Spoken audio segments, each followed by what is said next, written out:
Praise the lord. నేటి దిన వాగ్దానము. ప్రతిదినము దేవాలయంలోనూ ఇంటింటను మానక బోధించుచు యేసే క్రీస్తుని ప్రకటించుచుండిరి.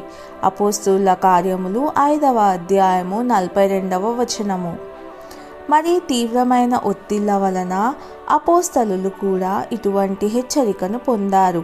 వారు చెరసాల పాలై అద్భుత రీతిగా దేవదూత వలన బయటపడి క్రీస్తులో ఉన్న వారి నూతన జీవితాన్ని గూర్చి చెప్పడం కొనసాగించమని వారికి ఆదేశం.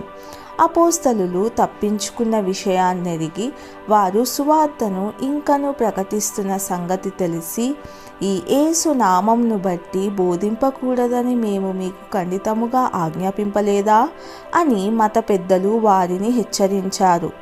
వారి జవాబు, మనుషులకు కాదు దేవునికే మేము లోబడవలెను గదా.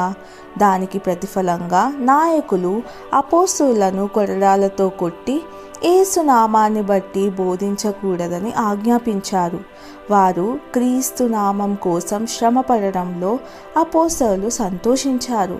ప్రతిదినము దేవాలయంలోనూ ఇంటింటను మానక బోధించుచు యేసే క్రీస్తుని ప్రకటించుచుండిరి.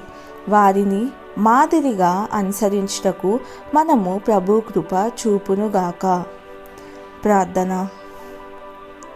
ప్రియ ప్రభువా, అపోస్తలులు మాదిరిని బట్టి మరి ఇతరుల ధైర్య సాక్ష్యంను బట్టి నీకు వందనములు.